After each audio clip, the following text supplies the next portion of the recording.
मेरी कांग्रेस के वरिष्ठ नेता वेणुगोपाल जी से बात हुई। अभी मेरी महाराष्ट्र के जो इंचार्ज हाईकमांड है रमेश चेन्नीथला जी से बात हो गई। सुबह मेरी मुकुल वासनिक जी से बात हो गई। आज मैं राहुल गांधी जी से भी बात करूंगा और जो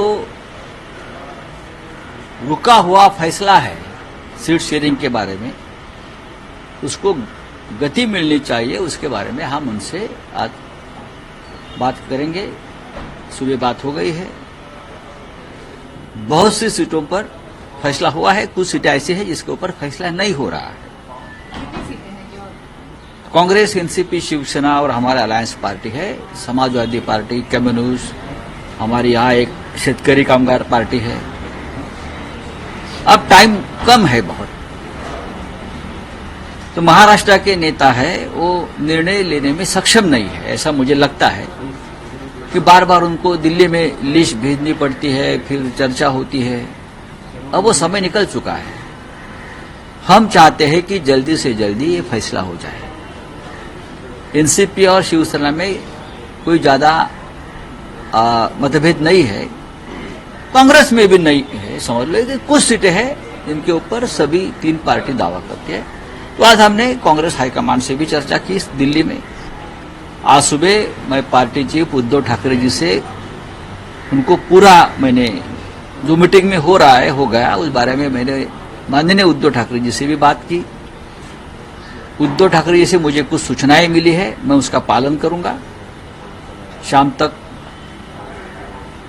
और मुझे लगता है कि ये मामला सुलझ जाएगा। सर, नाना पटोले का रवैया सर काफी अड़िग है, वो अड़ियल रवैया अपना रहे, जिस वजह से पूरा मामला फंसा हुआ है, ऐसी जानकारी सामने आ रही है। मुझे मालूम नहीं, शिवसेना के साथ कोई इस प्रकार का रवैया नहीं कर सकता। ये शिवसेना है, हम ज्यादा अनुभवी है महाराष्ट्र के।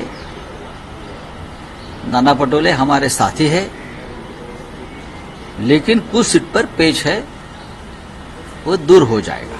वोट जिहाद का आरोप लगाया कल सर सुधांशु त्रिवेदी है, तो उनका कहना है कि सुधांशु त्रिवेदी कौन है वोट जिहाद वाले? ये खुद की पार्टी वोट जिहाद करती है। अब देखिए ना, उनके जो किरण रिजिजू क्या बोल रहे हैं, मुसलमानों को हमें वोट दीजिए, हम आपको मंत्री बनाएंगे। हाँ, ट्रिपल तलाक का जो निर्णय लिया वोट जिहाद है ना, कि मुस्लिम महिलाओं ने हमको वोट करना चाहिए। तो पुलवामा में जो आपने जो कांड किया है वो क्या है? वो भी वोट जिहाद है। तो ये जो है पोपट बीजेपी के सब, उनको चुप बैठिए, नहीं तो पूरा पोल खुल जाएगा। चला बोला। सर, मराठीमध्ये हवं आहे की नेमकं महाविकास आघाडीचं जागा वाटप कुठपर्यंत आलेलं आहे? काँग्रेस, एनसीपी आणि शिवसेना युपीटी काही सहमती झाली आहे? आम्ही असं अपेक्षा करतो की महाविकास आघाडीच्या जागा वाटपाची चर्चा अधिक वेगानं व्हावी आणि निर्णयापर्यंत तातडीनं येणं गरजेचं आहे। मला कारणामध्ये जायचं नाही, पण नक्कीच 200 पेक्षा जास्त जागांवरती आमच्यामध्ये सहमती आहे। उरलेल्या जागांचा तिढा पडलेला आहे, पेच। त्या संदर्भात मी आज सकाळी माननीय शिवसेनेचे पक्षप्रमुख उद्धव ठाकरे यांच्याशी सविस्तर चर्चा केली की गेल्या काही बैठकांमध्ये नक्की काय घडलं आहे, कोणाच्या काय भूमिका आहेत, आणि त्याच्यामुळे त्यांना सुद्धा असं वाटतंय की हे सगळे जे विषय आहेत ते तातडीने संपावेत। आज सकाळी मी वेणुगोपालजींशी चर्चा केली। आज सकाळी मी महाराष्ट्रातले काँग्रेसचे जे इंचार्ज आहेत रमेश चेन्नीथलाजी से त्यांच्याशी चर्चा केली, मुकुल वासनिक साहेबांशी चर्चा केली। दिवसभरामध्ये मी आज राहुल गांधीजींशी बोलणार आहे, थोड्या वेळाने त्यांच्याशी बोलेन मी। गाडी अडलेली जी आहे काही जागांवर ती लवकर तो त्यातून ब्रेक निघावा। महाराष्ट्रामध्ये प्रत्येक पक्षाला, काँग्रेस असेल, राष्ट्रवादी असेल, शिवसेना असेल, प्रत्येकाला आपले पक्ष टिकवायचे आहेत, चालवायचे आहेत। कार्यकर्त्यांच्या भावना आहेत, त्याच्यामुळे जास्त खेचाखेची ही बरी नाही, आम्हालाही माहिती आहे। पण निर्णय लवकर व्हावेत। भारतीय जनता पक्षाचा पराभव आम्हाला करायचा आहे। या महाराष्ट्रामध्ये भ्रष्ट सरकार आहे, त्याचा पराभव आम्हाला करायचा आहे। भारतीय जनता पक्षाशी कसं लढायचं हे आम्हाला माहिती आहे। कारण भारतीय जनता पक्षानं महाराष्ट्रात किंवा मिंदे गटानं अमित शहांनी सगळ्यात जास्त कोणाला महाराष्ट्रात त्रास दिला असेल तर शिवसेनेला दिलेला आहे. आमच्यासारखे लोक तुरुंगात जाऊन आले. त्याच्यामुळे आम्हाला माहिती आहे की टार्गेटवर कोण आहे आणि काय होऊ शकतं. या सगळ्या भाजपच्या ज्या बिश्नोई गँग आहेत, या सगळ्या बिश्नोई गँग आहेत. त्यांच्याकडे हत्यारं नसतील, पण त्यांच्याकडे जी हत्यारं आहेत ईडी सीबीआय सारखी, त्याच्यामुळे त्यातून जे आम्हाला त्रास देत आहेत, हा त्रास सहन करून आम्ही उभे आहोत. नाही, पण राऊत साहेब, जी यादी सतत काँग्रेसकडून हायकमांडकडे पाठवली जाते आहे, नाही ना, त्यामुळे आम्हाला काही विलंब होतोय. बघा असं आहे की काँग्रेसची एक यंत्रणा आहे की त्यांना इथून यादी काँग्रेस काय त्यांची स्क्रीनिंग कमिटी, अमुक कमिटी, तमुक कमिटी. आमचं असं म्हणणं आहे की हे निर्णय महाराष्ट्रात झाले तर फार वेगानं होतील. शिवसेना पक्षप्रमुख किंवा शरद पवार साहेब हे महाराष्ट्रात आहेत, आमच्यामध्ये काही त्याच्यामध्ये फार गंभीर बाब नसते. आम्ही लगेच चर्चा करतो. काँग्रेस पक्षाच्या वरिष्ठांना आम्ही आज विनंती केलेली आहे की तुम्ही सुद्धा अशा प्रकारे महाराष्ट्रात यंत्रणा ठेवा की तातडीने निर्णय केले जातील. पण काँग्रेसचे काही नेते अडून आहेत असं कळतं विदर्भातल्या काही जागांवर आणि त्यामुळेच उशीर लागतो. बघा, विदर्भ हा महाराष्ट्राचा भाग आहे, ते का स्वतंत्र संस्थान नाही कोणाचं. विदर्भामध्ये राष्ट्रवादी काँग्रेस सुद्धा त्यांचे खासदार जिंकलेले आहेत, शिवसेनेचे खासदार जिंकलेले आहेत. अगदी स्पष्टच बोलायचं, रामटेक सारखी निवडून आलेली 6 वेळा निवडून आलेली जागा आम्ही काँग्रेसला दिली आहे. अमरावतीची जागा आमची हक्काची आम्ही काँग्रेसला दिली. त्या बदल्यामध्ये आम्ही काही अपेक्षा ठेवल्या विधानसभेला, तर त्यात चुकीचं असं मला काय वाटत नाही.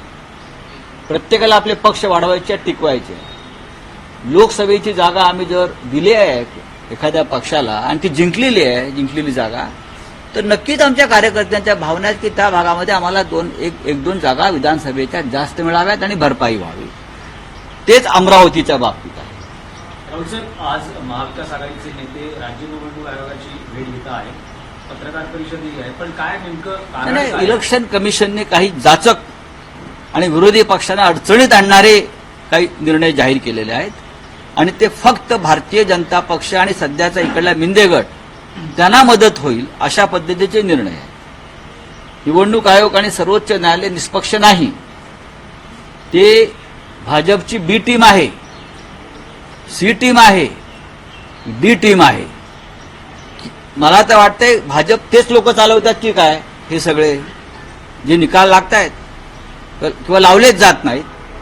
त्याच्यामुळे आम्हाला निवडणूक आयोग जरी काही करणार नसलं तरी जनतेसमोर आम्हाला हे विषय आणावे लागतील. सर, आज आप चुनाव से मिलने जा रहे हैं. लोकसभा चुनाव में हमने देखा कि जहां पर एमबीए मजबूत थी वहां पर ईवीएम में काफी गड़बड़ियां इस बार भी ये कोशिश चल रही है, इसलिए आज चुनाव आयोग के पास हम कुछ तथ्य लेकर जा रहे हैं. थँक्यू. आज एक मोठे पक्षप्रवेश एक आहे. मोठे पक्षप्रवेश आज होत आहेत, ज्यामध्ये राजन तेली सुद्धा येत आहेत, दीपक आबा प्रमुख साळुंके पाटील. सोलापूरचे, सांगोल्याचे दीपक आबा साळुंके यांचा प्रवेश आहे.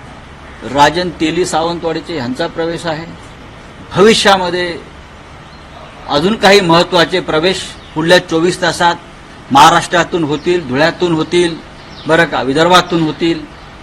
अनेक प्रवेश होतील. त्यामुळे तिढा वाढणार नाही, कारण अजिबात तिढा वाढणार नाही. पवारांचा पण दावा आहे कशावर?